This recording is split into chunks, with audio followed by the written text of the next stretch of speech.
روضة. اتكلمي انت. انا الكلام اقول كلمني من تيجي قولي روضة يا جماعة. يا جماعة بصوا بقى، انا سبت المقطع الاولاني ده علشان ايه، روضة كانت بتوصيني، فقلت اسيبها له مفاجأة وايه وخليكم تسمعوا هي بتقول لي ايه. الاول كده نقول بسم الله الرحمن الرحيم، اللهم صل وسلم وبارك على سيدنا محمد وعلى اله وصحبه وسلم. كنت بطبخ وصايمة ويعني في روتين كده يومي، فكنا نعمل ايه زي ما انتوا شفتوا كده. كان الجزار مديني حته دهن في اللحمه، لان اللحمه يعني ايه معظمها حمرا، فمش هتعمل شوربه حلوه. فقلت ايه اسليها كده، اقطعها واهدي النار عليها عشان تسلي، عشان ايه تعمل شويه شوربه حلوين. تمام، لان انا هشوح اللحمه.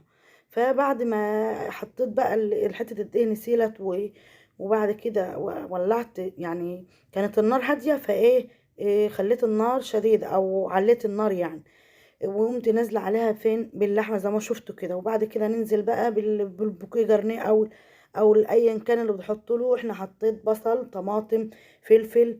وبعد كده بقى بهاراتنا ايه، لورا، حبهان، او هيل، يا حبهان يعني زي ما بعض الدول بتقول عليه يعني. وكمان ايه حطينا اللهم صل على سيدنا محمد، يعني نص عود القرفة وفلفل اسود وعودين مسمار او عودين قرنفل. تمام تمام، وشوية بهارات مشكل او سبع بهارات او ايا كان بتسموه. هنا بقى دي مكرونة، طبعا احنا عايزين نعمل بشاميل. فهنا كان عندنا ايه كبد وقوانص بتاعة الفراخ. فانا جبنا البصل اللي شفتوه في الاول كده، بصل روضه كانت عاملاه مقطعاه كده. فالمهم جبناه وشوحناه يعني العند ما دبل كده، ونزلنا عليه بالايه بالقنص او القوانص. والعند ما كله عمل في بعضه. وبعد كده نزلت عليهم بحوالي نص كوبايه ميه، خدوا ودوا كده مع بعض، يعني عشان برضو ما يبقوش كده مأستكين. وبعد كده نزلت عليهم ببصلايه والكبد. تمام، بصلايه مفرومه والكبد برضو. الكبد قطعتها نصين نصين كده زي ما شفتوا. وبعد كده يعني بعد ما نشفوا شويه بهرتهم بملح وفلفل وكمون وبهارات مشكل، وشويه لا شويه بودره ثوم ده للبشاميل، معلش هنا برضو. المهم يعني زي ما شفتوا كده معايا في الفيديو، وبهرتهم وسبتهم كده بقى مع نفسهم علشان ياخدوا ودوا ويستووا كده، ونركنهم على جنب. معلش انا حاسه ان انا بتهته في الكلام. وهنا بقى كانت معلش الشمس كانت طاسه، يعني الشباك كان مفتوح، علشان كده الشكل العام مش موضح انا بعمل ايه.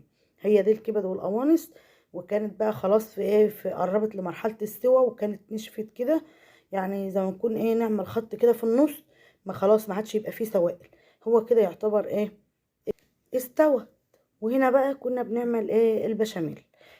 كنت جايبه باكم اللي هو البشاميل الجاهز ده، وحطيت عليه حوالي معلقتين او 3 دقيق، وحمرتهم كده في السمنه والزيت، يعني خدوا لون، يعني غيروا اللون اللي هما فيه، من ناحيه دقيق اتحمص او اتحمر، ومن ناحيه تانية طلع الرطوبه اللي فيه، ويتشوحوا كده مع بعض. فكنت نزلت عليهم باللبن، وكمان كان يعني كنت حايشه على جنب او ناقص على جنب شويه ميه من بتوع المكرونه المسلوقين. وجيت زودت على اللبن بعد ما نزلت على البشاميل، يعني زودته كمان شويه ميه ميه السلق دول، وكمان شويه شرب. تمام، والعند ما بقى قرب يلف معايا، حطيت عليه 5 مثلثات جبنه، يعني ادوله طعم كريمي كده وطعم ما اقولكوش. انا ما كانش عندي موتزاريلا في الوقت ده، او كان عندي حاجه يعني بحق الله. فنزلت بقى بشويه بالخمس مثلثات دول، وحاولت بقدر الامكان ان انا اعملهم، اخليهم يعني يدوبوا مع البشاميل لما عندما يبقوا كريمي كده. وهنا كنا في اليوم ده برضو كنا منشرين شويه غله، كنت غسلاهم بس ما افتكرتش اصورهم واحنا بنغسلهم غير بعد ما خلصنا، يعني بجد يعني المهم فروضة واقفة بتعمل بالتليفون، قلت لها صوريني بقى وانا ايه، وانا بعبيهم. فكانوا شوية على قياس اللي انا كنت بعبيهم زمان شفتوا دول، والشوية التانيين برضو كانوا على قياس تاني، وكنا فرشينهم لسه وايه ومخففينهم كده علشان ايه ينشفوا او يجفوا، لان احنا في الشتاء ما يلهفوش يعني ايه ينشفوا او يحمصوا من يوم واحد. وكنا في اليوم ده كنت انا صايمه، فطبعا كنت انا وحماتي. إيه بالمناسبه، ما هو اللحمه انا كنت عايزه اعملها ايه كفته، وللاسف يعني هي ايه بتبقى تقول ايه شويه اللحمه شربتهم احسن منها، يعني الناس الكبار انتوا عارفينهم بقى. المهم فبعد ما لميت شويه الغله طلعت بقى إيه طبقت المكرونه كنت طبعا مخلصاها زي ما انتوا شفتوا، وكنت نزلت للغل. فجيت عملت في الصينية دي إيه الطبقة الأولانية، وبعد كده نزلت عليها بالكبد والقوانص، وبعد كده برضو ايه فردنا الطبقة التانية. يعني طبقناها بقى ونكنا نحطها في الفرن ولا نشوف هنعمل ايه بعد كده. انا بس ايه يعني حبيت اقول لكم عشان يبقى الكلام ماشي مع الفيديو. وبمناسبة إيه اللحمة وحماتي وكده، إيه عندنا ولادي بيحبوا مثلا الاكلات اللي هي السريعة دي، او يعني الاكلات اللي هي الكفتة لا، البرجر لا، اللي عايزين كريب لا، مش تقول لهم ايه ده الفرخة المسلوقة احسن من إيه من مش يعني شوية الشوربة بتوعها احسن من الحاجات اللي انتوا بتقولوا عليها دي.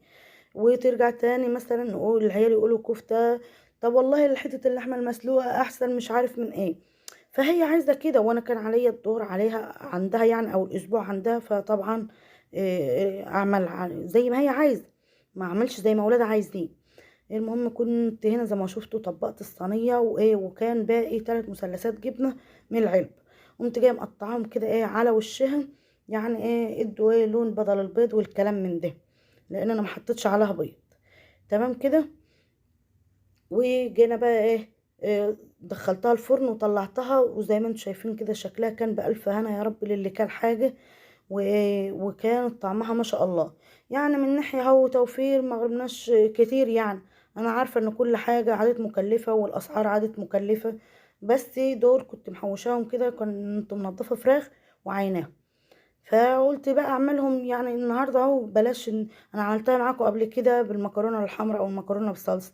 المره دي بقى قلنا نعملها بالبشاميل يعني، واكيد لو توفر عندنا حاجه تانية نعملها بطريقه تانية. يعني هي بتقضي الغرض وتمشي اليوم وخلاص. ده احنا بنقول حاجه نعمل منها اكله وبتبقى اكله معتبره يعني. البشاميل يعني طاجن البشاميل اللي بره في المطاعم بقد كده، فاحنا اهو مشينا الغرض وخلاص في البيت، اكلتنا يومين مش يوم واحد.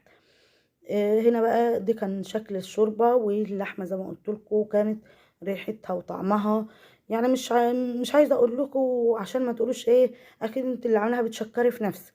لا يعني انا حبيت اوريها لكم على الطبيعه وكده. وانا بوريكم صينيه البشاميل قلت تشوفوها بالمره، وانا بقول لكم كنا صايمين انا وحماتي. فبرضو لهفت بسرعة كده، عملت شوية لبن بفراولة بموز، وكان جنبنا البلح اهو اللي يفطر وكل